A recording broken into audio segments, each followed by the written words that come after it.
the fact that they're dehumanizing all the Gazans and all the Palestinians is actually, at the end, it will be against Israelis. To be against Hamas does not mean that we have to kill one child in Gaza. Por mi voz habla Ariel Feldman, un judío de mi edad que nació en Israel. En los diarios podrán aparecer las historias de vida y familiares de los muertos israelíes y prácticamente ninguna historia que permita humanizar el sufrimiento y personalizar la muerte de los palestinos. Pero la única verdad es la realidad. La cantidad de muertos en el conflicto en los últimos 10 años, contabilizados por una organización de derechos humanos israelí, da cuenta de que lo que se vive entre palestinos e israelíes no es una guerra, sino simplemente una masacre. El 95% de los muertos son palestinos y entre ellos un alto porcentaje son niños. Tal vez el lector tiene otra sensación porque en la prensa occidental valen y se representan más unas muertes que otras, pero los números son los números. Cuando estaba terminando la escuela en Argentina, aún con los recuerdos de mi infancia en un kibutz bastante frescos, consideré ir a hacer la universidad a Israel. Aún amaba a mi país, pero ya era crítico de la política del Estado de Israel. De modo que empecé a consultar a conocidos israelíes cómo podía hacer yo para ir a estudiar, pero no hacer el servicio militar obligatorio de 3 años para hombres y mujeres. Había opciones, como empezar a estudiar y luego ser objetor de conciencia y negarme a ir al ejército, pero un amigo israelí me dijo que no tenía sentido hacer eso, porque de ese modo nunca pertenecería realmente a Israel, porque el ejército era la columna vertebral afectiva y cultural del país. Ahí entendí algo. Efectivamente, el servicio militar constituye el rito de pasaje a la adultez y a la ciudadanía para los israelíes. Es el momento en el que dejan la casa familiar y conocen a sus amigos de toda la vida que volverán a ver cada vez que los convoque con cierta regularidad la reserva del ejército de Israel. Esa conversación me sirvió para entender que, a diferencia de lo que sucede entre los palestinos y Hamás, la identificación de los israelíes con la política colonial de su Estado en armas tiene un aspecto estructural. Exceptuando obviamente los árabes israelíes, ciudadanos israelíes exentos por cuestiones de salud, rabinos y los pocos objetores de conciencia, prácticamente la totalidad de la sociedad israelí tiene una férrea educación militar y formación en la violencia armada. Hamás tiene, se dice, 20.000 combatientes, menos del 1% de la población de Gaza. Un filósofo hebreo, Yeshayahu Leibovitz, aseguró que Israel debía retirarse de los territorios ocupados, ya que a las naciones que ejercen un poder colonial se les pudre progresivamente el alma. Justificar una colonización solo se logra reforzando una ideología supremacista y consiguientemente deshumanizando al pueblo colonizado. En el año 2007 estuve en Israel en el 40 aniversario de la ocupación y participé en la capital israelí, en Tel Aviv, en una manifestación contra la política colonial de Israel en esa efeméride significativa por las 4 décadas redondas. Éramos menos de 200 personas. El alma de la sociedad israelí no ha dejado de pudrirse. Soy un militante por una paz justa entre palestinos e israelíes. Sin embargo, me es imperioso desarmar y denunciar los discursos pseudo-pacifistas que no son más que una encarnación de la teoría de los 2 demonios, bien conocida por los argentinos. Hablar del péndulo del terror, como hizo Jorge Drexler, es un ejemplo entre todos de la igualación reprobable e injusta de 2 violencias diversas. La violencia palestina, aun en su forma más condenable, es un acto de resistencia. Decir eso no es romantizarla, es ser descriptivos. Se trata de una violencia que se está resistiendo a otra violencia, a una violencia primera y originaria que inició y es la fuente cotidiana y continua de la violencia del conflicto. Esa violencia terrorífica originaria, que no es un péndulo, es la colonización. Gaza es un gueto. Y estamos presenciando en tiempo real y televisado el proceso de aniquilación de ese gueto y de su población. los antepasados judíos, a quienes los nazis intentaron deshumanizar en los campos de concentración, las víctimas de los pogromos en Europa del Este, los dignísimos alzados del gueto de Varsovia, hoy se levantarían indignados frente al racista colonialismo del Estado de Israel y su genocidio en curso. Una vez más, no en nuestro nombre. Esto, como les decía, no lo digo yo. Es el fragmento del artículo que publicó en la revista Jacobin Ariel Filman, un judío nacido en Israel. Lean el artículo entero. Bienvenidas y bienvenidos a La Base. La Base, con Pablo Iglesias, Sara Serrano, Manu Levín e Ina Afino-Génova.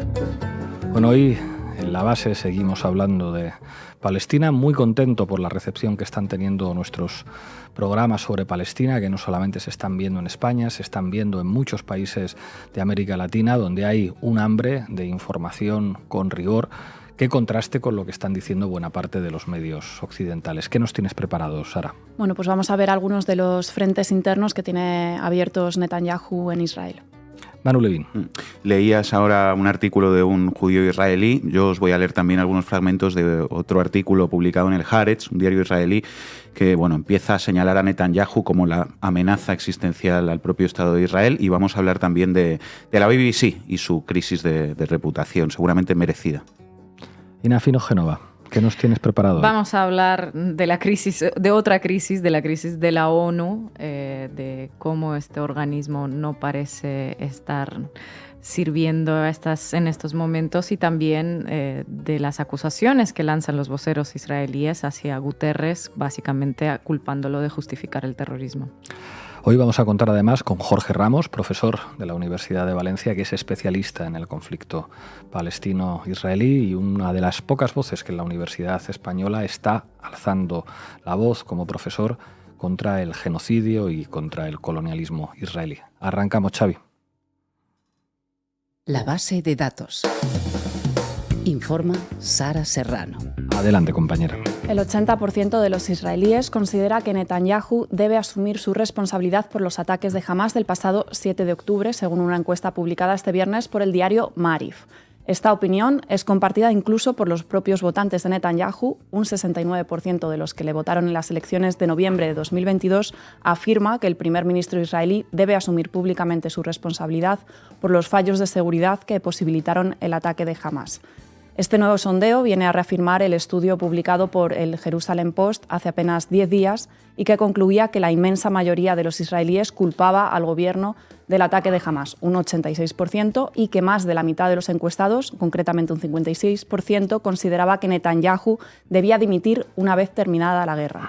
A esto hay que sumar las protestas que se están produciendo en Tel Aviv y en las que muchos de los manifestantes están pidiendo la dimisión de Netanyahu por su mala gestión del conflicto y su incapacidad para traer de vuelta a casa a los rehenes secuestrados por Hamás. Bueno, a la interna no parece que Netanyahu atraviese su mejor momento, cuando incluso sus propias bases sociales están pidiendo nada menos que su dimisión, ¿verdad? Así es. Recordemos además que el primer ministro israelí viene de un 2023 muy complicado, en el que ha tenido que enfrentar las que probablemente sean las protestas más multitudinarias de la historia de Israel. Desde principios de año, cada sábado, centenares de miles de personas salen a las calles ondeando la bandera nacional, gritando democracia y cantando la Hatikva, el himno israelí al concluir cada convocatoria.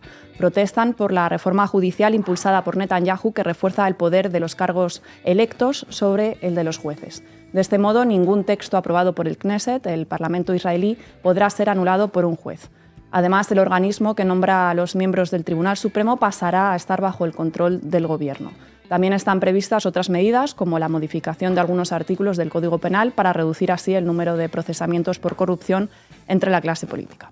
La reforma judicial tiene un beneficiario y un perjudicado. El principal beneficiario, al menos a corto plazo, sería Netanyahu, que afronta actualmente varios casos de corrupción. Sí, de aprobarse la reforma judicial, podría darse el caso de que los jueces que estudien la causa por fraude, abuso de confianza y corrupción de Netanyahu hayan sido nombrados por el propio Netanyahu. Y el principal perjudicado sería el pueblo palestino. Sí, el Tribunal Supremo es el único organismo al que pueden recurrir los palestinos para la defensa de sus derechos fundamentales y la única traba también para poner freno a los territorios ocupados por Israel y el desarrollo de sus asentamientos ilegales. Las denuncias a este intento de la derecha y sus aliados de romper la separación de poderes y que sea el gobierno el que instaure la ley han venido de las más altas esferas de la judicatura, ¿verdad? Pues sí, la presidenta del Tribunal Supremo, Esther Hayot, lo dejó bien claro. Se trata de una ofensiva contra el sistema judicial, como si fuera un enemigo al que se debiera atacar y controlar. Esta reforma supone un golpe mortal a la democracia, dijo textualmente.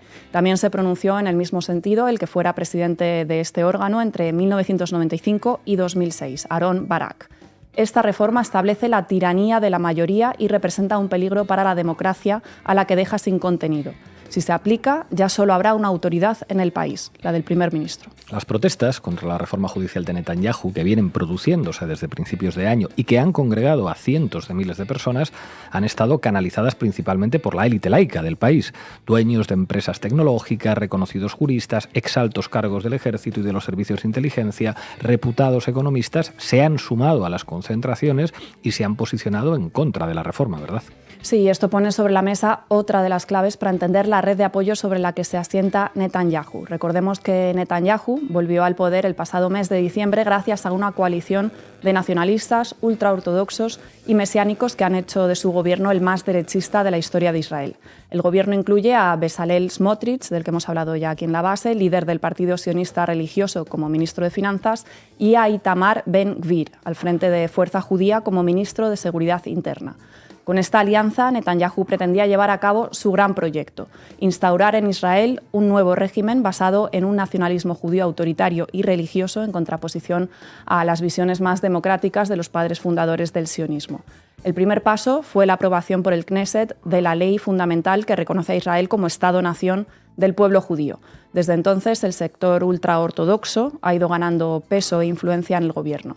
Y esto se ha traducido en la aprobación de medidas como la introducción de clases de Talmud en las escuelas laicas, requisitos más estrictos para evitar que aquellos que no sean considerados suficientemente judíos por el gran rabino de Israel puedan acogerse a la ley de retorno, o una mayor financiación pública de la red de escuelas ultraortodoxas en detrimento de las laicas. El auge del ultranacionalismo ortodoxo que ha experimentado Israel en los últimos años tiene una figura clave, Yoram Hassoni. ¿Quién es este tipo? Bueno, Yoram Hassoni es un israelí estadounidense que se ha convertido en uno de los principales promotores de la ideología nacionalista religiosa entre la ultraderecha estadounidense y también europea. En 2018, con el viento en popa del Brexit y la elección de Donald Trump como presidente de Estados Unidos, decidió publicar un libro, La virtud del nacionalismo, que se convirtió muy pronto en un superventas y fue traducido a varias decenas de idiomas. Este libro se ha convertido en una referencia de ultraderechistas de todo el mundo y Víctor Orbán, íntimo amigo, por cierto, de Hassoni, lo cita con frecuencia. Aprovechando el éxito de este libro, Hassoni creó en Washington la Fundación Edmund Burke, con el objetivo de fortalecer el nacionalconservadurismo en Occidente. Edmund Burke, considerado el padre fundador del liberalismo conservador británico, fue, no hay que olvidarlo nunca, una de las voces que más se opusieron a la Revolución Francesa y a la Declaración de los Derechos del Hombre y del Ciudadano, un demócrata. Bueno, gracias al apoyo económico de ricos estadounidenses cercanos también a Netanyahu, Hassoni creó en 1994 el Centro Salem en Jerusalén, un organismo que surge para responder a la crisis de identidad que atraviesa el pueblo judío según sus propios estatutos. Mi objetivo en la vida es demostrar que la concepción marxista-sionista ha fracasado en Israel. Ya nadie cree en ella y ahora tenemos que luchar por el futuro del pensamiento del pueblo judío en su conjunto y en Israel en particular, aseguró Hassoni en una entrevista.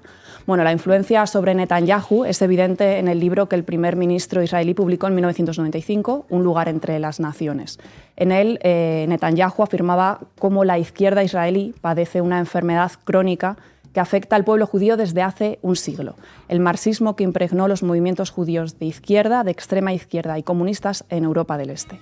En ese mismo libro, Netanyahu recoge también otra de las teorías de Hassoni, que fueron los árabes y no los romanos los que expulsaron a los judíos de Palestina en la antigüedad.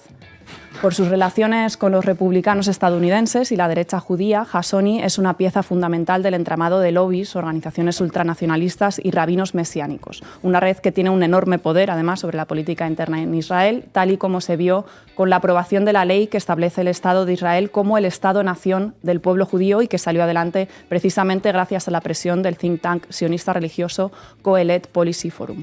Un acercamiento a las posturas ultraortodoxas que le han llevado al borde de una crisis constitucional, sumado al enorme descrédito, incluso dentro de su propio campo político, por la gestión del conflicto con Palestina. Veremos qué le depara el futuro a Netanyahu. Gracias, Sara. A ti. This is my daughter, Liri Elbad. She was kidnapped in her pajamas early morning to Gaza. She's 18 years old. She don't want to fight. I believe also in Gaza, they don't want to fight. Nobody wants to fight. Everybody just want to live. Manu Levin. ¿Qué tal, Pablo? Adelante. Vamos, Xavi. Titulares al banquillo. El análisis mediático de Manu Levin. Netanyahu es una amenaza existencial para la supervivencia de Israel. Este titular lo publicó hace 3 días el diario progresista israelí Haaretz en una columna firmada por Eitai Mack, que plantea, como dice el titular, que el primer ministro Benjamin Netanyahu se ha convertido en una amenaza para la existencia misma del Estado de Israel. Vivir para ver. La prensa progresista israelí hablando con más contundencia sobre la masacre de Netanyahu contra la población civil palestina que la mayor parte de la prensa europea y estadounidense, incluida la progresista. Está pasando. Os quiero leer algunos párrafos, como os decía al principio, de esta columna del Haaretz, porque es muy interesante y ahonda en muchos de los elementos que ya ha explicado Sara. Dice, por ejemplo, el Haaretz que la fragilidad de Israel, interna e internacionalmente, es culpa de Irán y sus aliados y del fallido líder del país, Netanyahu.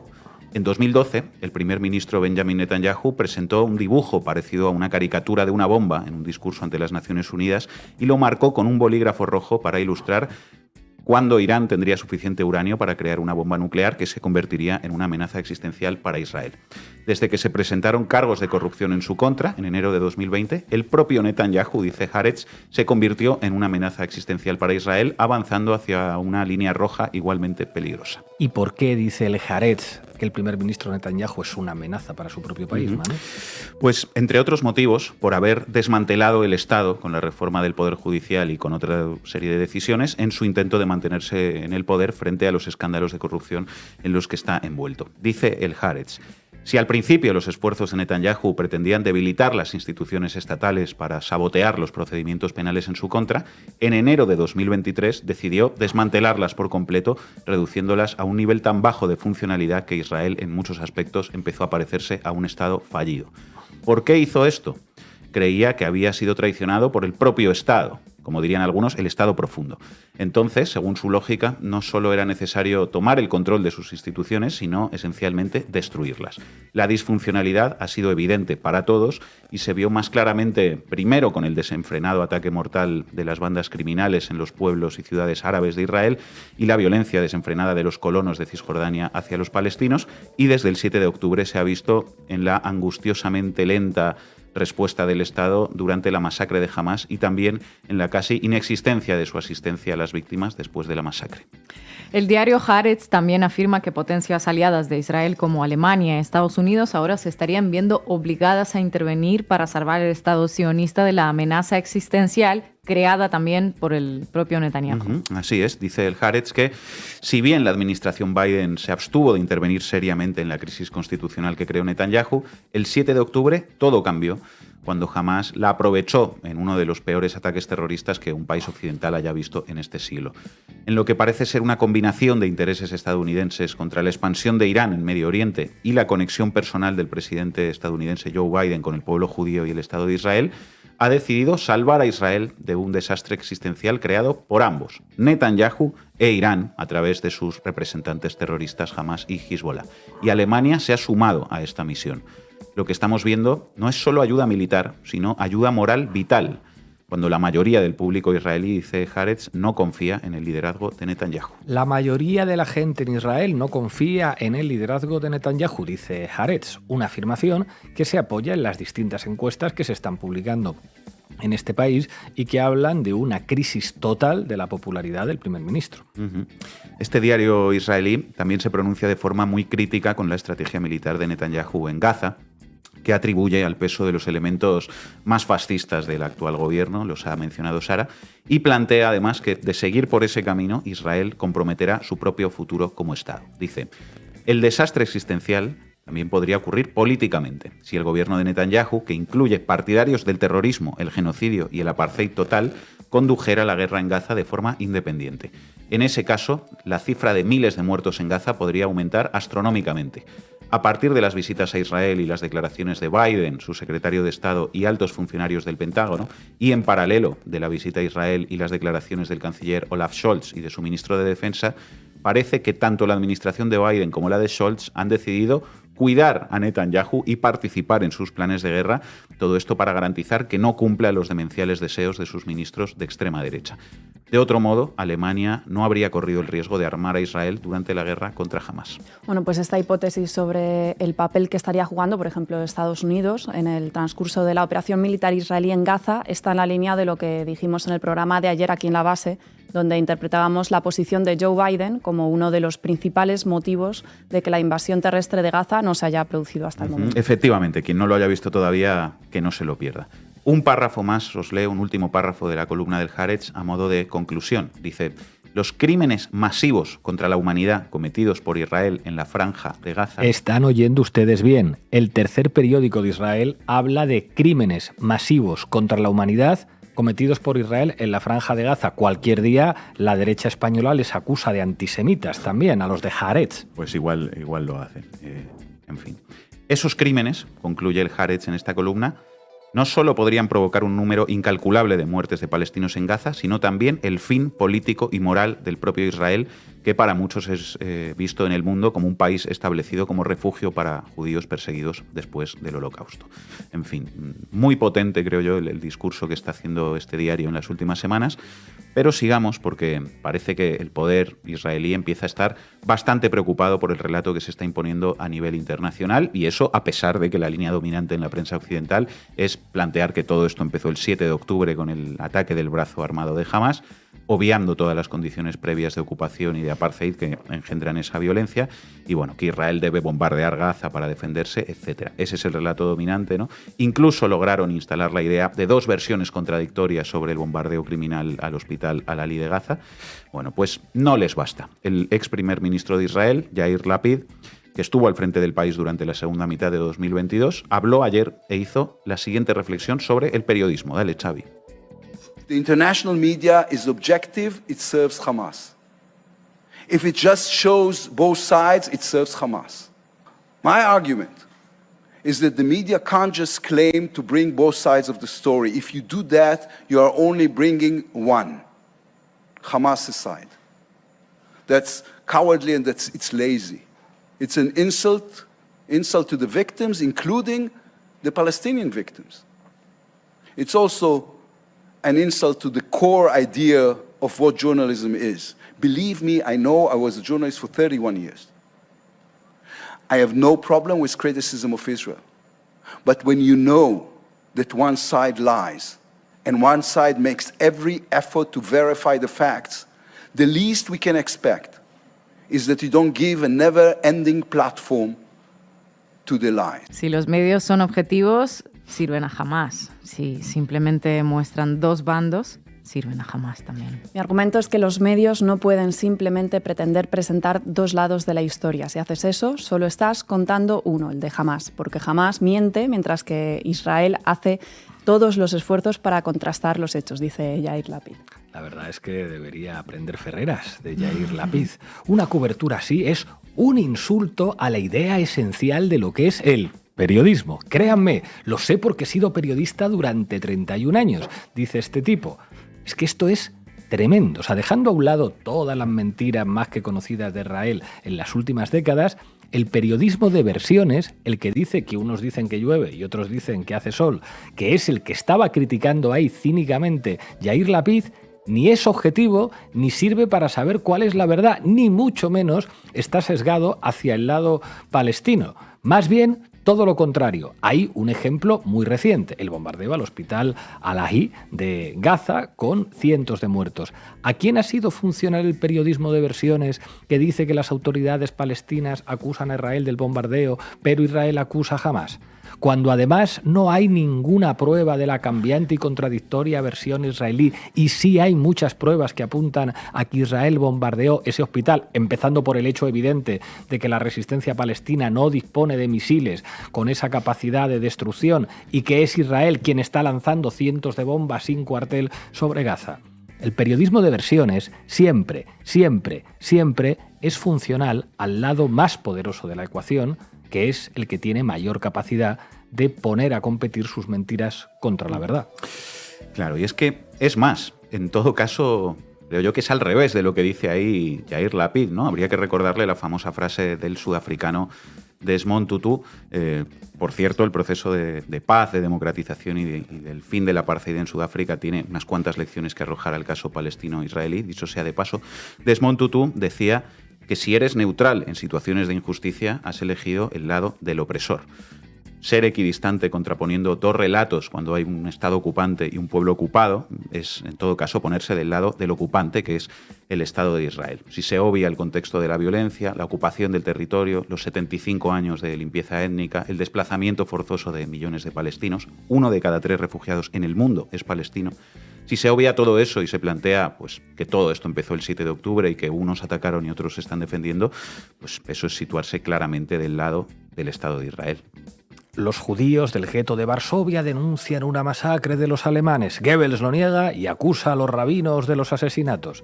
Eso no es periodismo, eso es propaganda y es indecente. Y precisamente por eso, en Canal Red no vamos a caer nunca en la pantomima del periodismo de versiones y de la mera contraposición de relatos que se ponen al mismo nivel. Rigor, contexto, duda y análisis. Siempre del lado de los derechos humanos. Bueno, una cosa más, porque quiero que hablemos de un gran medio de comunicación internacional que está sufriendo una grave y seguramente merecida, lo decía al principio, crisis de reputación a raíz de su cobertura del conflicto en Palestina, que sigue más o menos los parámetros, podríamos decir, que le gustarían a Yair Lapid. La BBC. Hace 10 días, la fachada de la sede central de la BBC en Londres amaneció cubierta de pintura roja simulando sangre. Poco después, un grupo pro-palestino, Palestine Action, reivindicó esta acción. Dijo, Palestine Action dejó un mensaje durante la noche para la BBC. Difundir las mentiras de la ocupación y fabricar el consentimiento para los crímenes de guerra de Israel significa que tenéis sangre palestina en vuestras manos. Apaguen la BBC. Días después de esto, el 18 de octubre, Bassam Bouneni, que era el corresponsal de la BBC para el norte de África, presentó su renuncia a la cadena británica diciendo esto: esta mañana he presentado mi dimisión de la British Broadcasting Corporation, BBC, tal como me exige mi conciencia profesional, dijo el periodista tunecino. Bueno, una decisión más que comprensible teniendo en cuenta algunas de las perlas que nos está dejando la cobertura de la BBC sobre lo que sucede en Palestina. Por ejemplo, atención a la encuesta online que lanzó la BBC el lunes 16 de octubre, es decir, justo un día antes del bombardeo del hospital Al-Ahli en Gaza. ¿Construye Hamás túneles debajo de escuelas y hospitales? Esta fue la pregunta de la BBC. Al día siguiente, insisto, cientos de muertos en uno de esos hospitales que la BBC decía que esconden debajo túneles de Hamás o bases terroristas de Hamás, que fue, no lo olvidemos, la versión inicial de Israel reivindicando ese bombardeo antes de borrar, eso sí, apresuradamente las publicaciones que decían eso y cambiar de versión para pasar a negar su autoría en ese ataque contra población civil indefensa. Tremenda la BBC. Y resulta que ayer, la cadena británica volvió a hacer de las suyas. Os cuento. Al Jazeera emitió este martes unas imágenes difundidas por Hamás que mostraban la liberación por parte del grupo palestino de 2 rehenes israelíes, 2 mujeres mayores, que llevaban secuestradas por Hamás desde el ataque del 7 de octubre. Las imágenes muestran a las 2 señoras en medio de la noche, en buen estado de salud, recibiendo unas galletitas y tomando lo que parece un té, y al final de la secuencia, antes de ser trasladadas hacia suelo israelí, una de ellas, una de estas señoras rehenes, le da la mano a uno de los combatientes de Hamás, es decir, a uno de sus propios secuestradores, de quien se despide amablemente diciéndole Shalom. ¿Y qué hizo la BBC con esto? Pues en un primer momento se hizo eco de la noticia describiendo lo que se podía ver en las imágenes. Dijo, una rehén israelí liberada le da la mano a su secuestrador, ese era el titular. Bueno, evidentemente esas imágenes y ese titular, digamos que favorecían la imagen de Hamás y ponían en cuestión el relato israelí, y eso no podía ser. Así que, ¿qué hizo la BBC? Pues eliminar esa noticia y cambiarla poniéndole otro titular muy diferente. Este post reemplaza una historia previa que ha sido actualizada, publicó la BBC. Y el nuevo titular, pasé por el infierno, dice una rehén de 85 años liberada por Hamás. Y lo más surrealista es que después, si uno lee la noticia, el cuerpo de la noticia, resulta que no se corresponde con el nuevo titular, sino que mantiene la versión inicial con declaraciones de esta mujer diciendo, bueno, que la trataron bien, que le dieron todo lo que necesitaba, etc. Que a ver, tampoco digo yo que se puedan sacar demasiadas conclusiones sobre el hecho de que esta pobre señora diga esto después de 2 semanas secuestrada, y no hay que olvidar tampoco que Hamás mató a cientos de civiles israelíes, pero es evidente, creo yo, de qué lado intenta posicionarse ahí la BBC con ese cambio de titular, ¿no? Pues no se equivocaban los activistas de Palestine Action cuando decían que la función de medios como la otrora prestigiosa BBC en este conflicto está siendo la de fabricar el consentimiento para los crímenes de guerra de Netanyahu. Después, muchos de esos medios se preguntarán muy escandalizados cómo pudo ocurrir una masacre en Palestina. Hay que llamarlos por su nombre, cómplices del terror. Gracias, Manu. We are here because we will not let our fears of anti-Semitism be manipulated in this way as cover for war crimes and colonial land grabs and to foreclose on the possibility of a political solution. Ina Finogénova, adelante. ¿Pa' qué me invitan? El análisis internacional de Ina Finogénova. Israel no va a emitir visados a los representantes de la ONU o rompe con las Naciones Unidas. Es el momento de enseñarles una lección a la ONU, dijo su representante ante el organismo, Gilad Erdan. El ministro de Exteriores de Israel pidió la dimisión del secretario general de la ONU, Antonio Guterres, y canceló su reunión con él. Todo esto ha pasado en las últimas horas. Bueno, ¿qué ha hecho el secretario general de la ONU para merecer semejante ataque? Pues básicamente decir un par de obviedades. Un nivel de disrupción más o menos equivalente al de AMLO o al de Petro, que a ambos les granjearon acusaciones de justificación del terrorismo por parte de los voceros israelíes.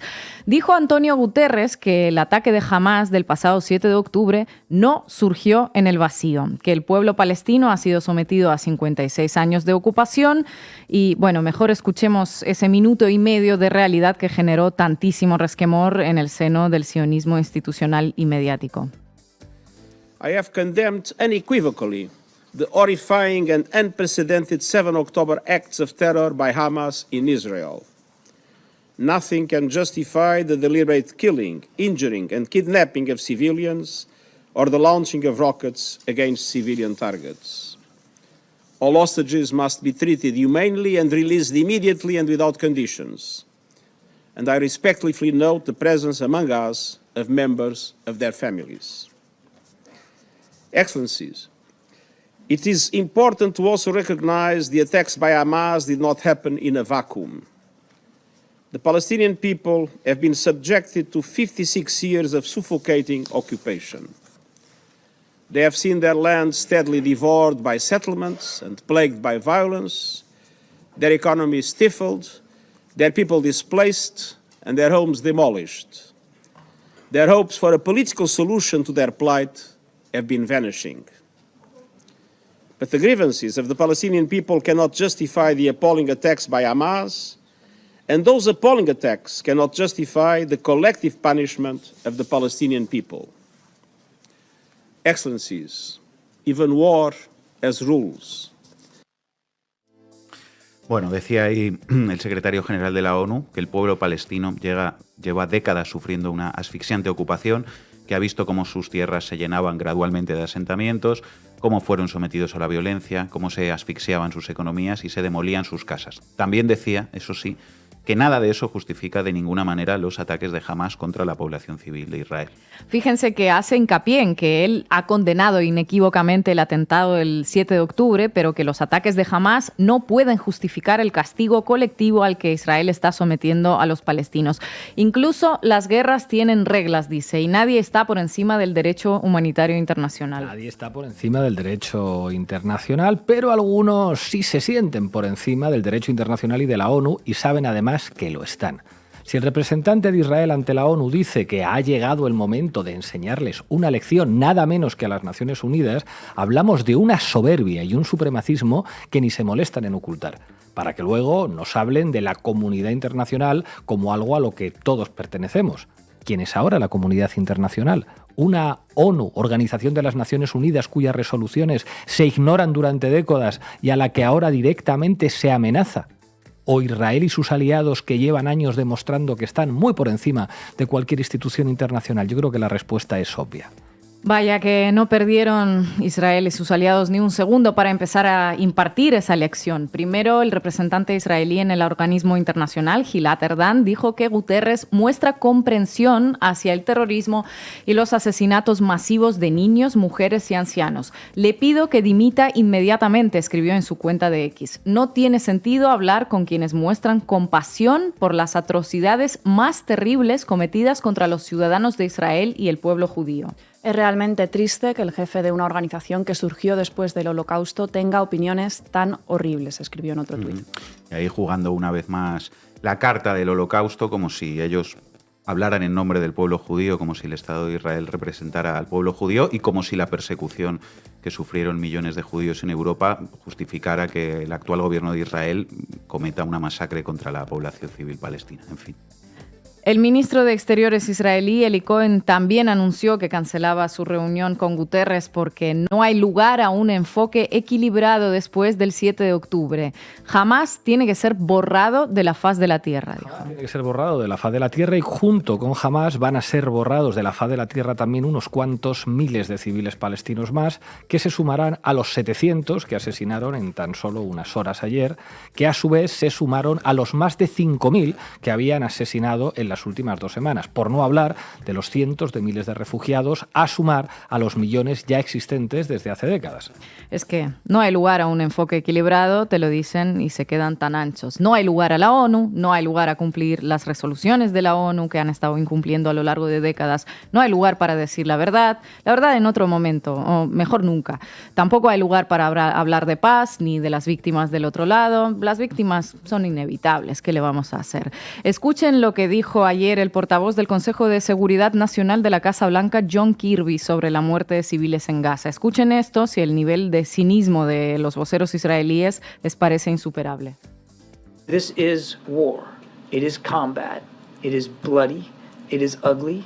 And it's going to be messy. And innocent civilians are going to be hurt going forward. I wish I could tell you something different. I wish that wasn't going to happen. But it is going to happen. And that doesn't make it right. It doesn't make it dismissible. It doesn't mean that we aren't going to still express concerns about that and do everything we can to help the Israelis do everything they can to minimize it. But that's unfortunately the nature of conflict. Esto es la guerra. Las guerras son sangrientas y los civiles inocentes se van a ver afectados. Desearía que esto no ocurriera, pero va a ocurrir. Eso no significa que sea correcto, eso no significa que no vayamos a manifestar nuestra preocupación por ello o a hacer lo que sea necesario para ayudar a los israelíes a minimizar las consecuencias, pero así es, desgraciadamente, la naturaleza del conflicto. Maravilloso. Básicamente, Washington da carta blanca al Estado de Israel para que siga cometiendo un genocidio. Intenten matar a algún niño o algún anciano menos. En lo que necesiten, sin embargo, nosotros siempre les vamos a ayudar. Pero vaya, que es una desgracia, la naturaleza del conflicto. A mí me da una pena enorme y mostraré mi profunda preocupación desde mi casa de invierno de Aspen fumándome un puro. Se lo puedo asegurar desde este mismo atril. Voy a estar muy afectado. Es lo que le faltó ya añadir a este señor. Vaya nivel de cinismo y de hipocresía. Y como la naturaleza del conflicto es así, sangrienta, Estados Unidos se empeña desde hace días en que se manifieste esa naturaleza sangrienta en toda su magnitud. Por ejemplo, recurriendo a su derecho a veto en el Consejo de Seguridad de la ONU. El pasado 18 de octubre, con unos cuantos miles de muertos palestinos, todavía menos en la cuenta de Israel, Brasil propuso una resolución pidiendo pausas humanitarias para poder suministrar ayuda a los civiles. Obtuvo 12 votos a favor y un veto de Estados Unidos. No a las pausas humanitarias, que los sigan bombardeando sin interrupciones. Por favor, no molesten. Días antes, Rusia, sí, Rusia cargada con toda la hipocresía de la que es capaz, pero no hablamos de eso ahora, propuso otra resolución para lograr un alto el fuego con el objetivo de llevar ayuda esencial a los civiles, que también fue vetada por Washington. Pues ya lo tenemos, vetos a un alto el fuego para entregar ayuda humanitaria, estigmatizaciones de los que lo piden, acusaciones de apoyar el terrorismo a la más mínima crítica y, por supuesto, una permanente lucecita de gas a todos aquellos que no cierran filas con el Estado de Israel, incluso si son víctimas del ataque de Hamás, como la rehén liberada ayer.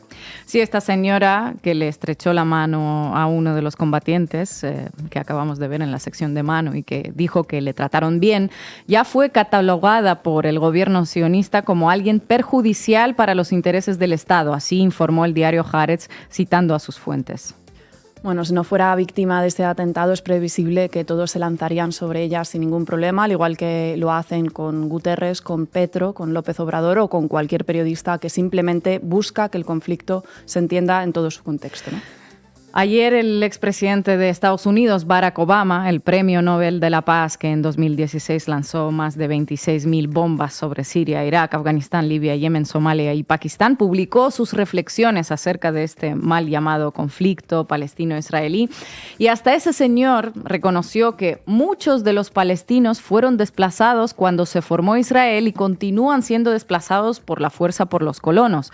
Y ojito a esto, dice que la gente de buena voluntad puede defender los derechos de los palestinos y oponerse a ciertas políticas del gobierno de Israel en Cisjordania y en Gaza sin ser antisemita.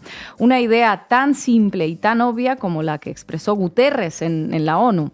La lucha israelí por el relato consiste en lograr que se confunda el antisionismo con el antisemitismo y que se borre el contexto y que todo se justifique con ese tan cacareado derecho a la defensa. Si un evento carece de contexto, como decía hoy Miquel Ramos en su columna para Público, puedes marcar el punto de partida donde a ti te plazca, en este caso concreto el 7 de octubre, y a partir de ahí invocar tu derecho a defenderte. Pero ni el punto de partida está ahí, ni el derecho a defenderse se reserva para los ocupantes, ni lo justifica todo. Gracias, compañera.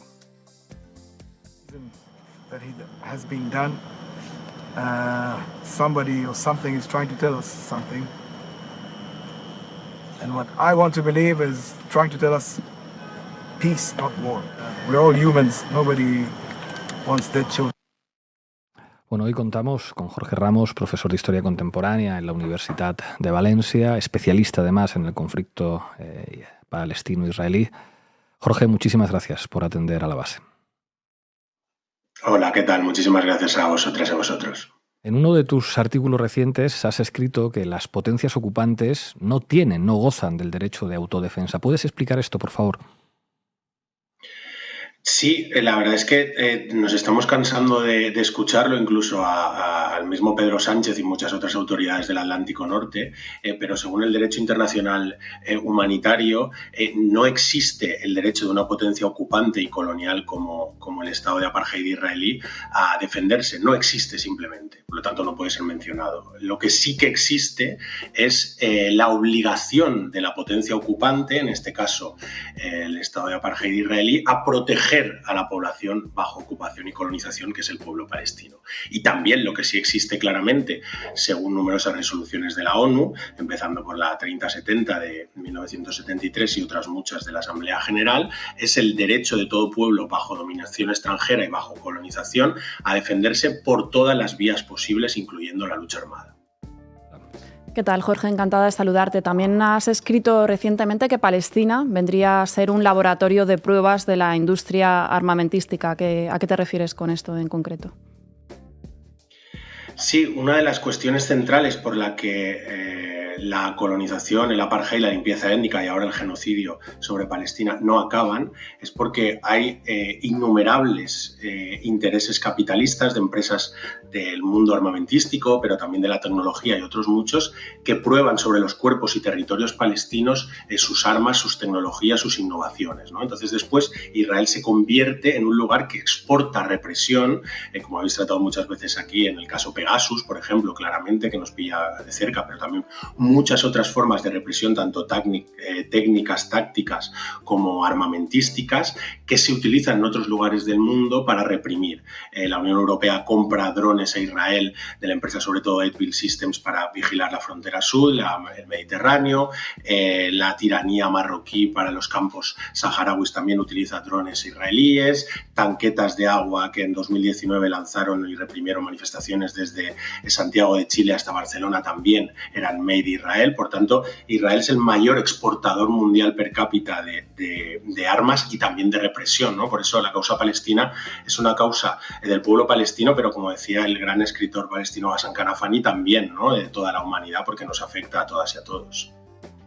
Buenas tardes, Jorge, ¿qué tal? ¿Cómo estás? En tu último texto en el Diario Público te hacías una pregunta, decías, el 7 de octubre de 2023, un antes y un después en la descolonización de Palestina. Me llamó la atención esa reflexión, te quería preguntar por qué dices esto.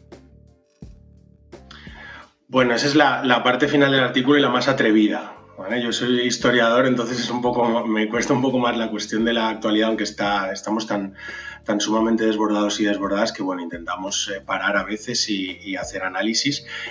Pero yo creo que el marco fundamental para entender lo que está ocurriendo, y lo habéis repetido muchas veces, es el colonialismo sionista israelí, que empezó a finales del siglo XIX, en el caso del movimiento sionista, y desde 1948, desde hace 75 años, con la creación del Estado de apartheid israelí, y pretende conseguir el máximo de territorio posible con el mínimo de población nativa, con el mínimo de población palestina, no judía.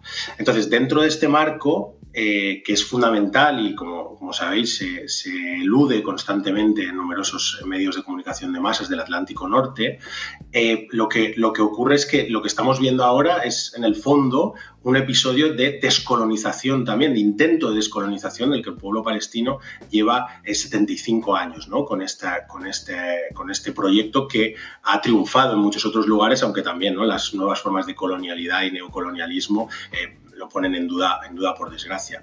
Pero nos guste más o menos, todos los episodios de descolonización comportan lucha no violenta y lucha violenta, o lucha armada y lucha no armada, ¿no? Y entonces, claro, como habéis dicho muchas veces, una cuestión central es que solo se enfoque ahora, ¿no?, o solo se hable en muchos grandes medios cuando quien ha utilizado, ¿no?, la vía violenta ahora en este episodio del 7 de octubre, de una manera tan inédita en otros sentidos, ha sido una guerrilla palestina, ¿no? Entonces yo creo que aquí es fundamental tener en cuenta que, bueno, no sabemos lo que puede ocurrir, pero hay muchos elementos que son inéditos. Habéis empezado al principio del programa hablando de un 80% de la población israelí que es crítica con Netanyahu por lo que ha pasado, le desaprueba. Se está hablando en la prensa israelí de colapso económico. Agencias de rating como S&P, creo, han dicho que han rebajado el crédito israelí a negativo. Hay numerosos analistas que están diciendo que ha sido el mayor fracaso israelí desde 1948, que pase lo que pase, Israel ha perdido. Entonces, bueno, la reconfiguración del orden geopolítico que está viendo, bueno, no sabemos qué puede ocurrir, pero a medio plazo o a largo plazo puede haber mostrado esto que Israel es mucho más vulnerable de lo que parecía, y Arabia Saudí e Irán ya se han puesto a hablar de esta cuestión, han dejado de colaborar también Arabia Saudí y Turquía con Irán en algunos ámbitos que colaboraba. Entonces, bueno, no sabemos lo que puede ocurrir, pero puede ser un punto de inflexión importante. Buenas tardes, Jorge. Te quería pedir una evaluación del papel de la ONU en todo este conflicto. ¿De qué sirve? ¿Podemos decir que somos testigos de cómo se está despedazando definitivamente, o todavía hay alguna esperanza de que sirva de algo? Bueno, es una gran pregunta también. Yo dediqué mi tesis doctoral a esta cuestión y precisamente la titulé entre interrogantes y entre comillas. Las Naciones Unidas no son nada, porque el propio gran líder histórico del movimiento sionista y primer ministro israelí, David Ben Gurión, dijo esta frase, ¿no? Las Naciones Unidas no son nada. Entonces, claro, desde este momento ha habido numerosas intervenciones israelíes descalificando a la ONU, ¿no? Por ejemplo, recuerdo ahora hace 12 años, en 2011, el propio Benjamin Netanyahu manifestó que las Naciones Unidas eran un teatro del absurdo y un lugar de oscuridad, ¿no? Llegó a decirlo ante su discurso en la Asamblea Ordinaria, ¿no? En la sesión ordinaria de la Asamblea General. Yo creo que hay una contradicción y una paradoja muy grande, ¿no? en la relación de la ONU con Palestina, con Palestina-Israel, Israel-Palestina.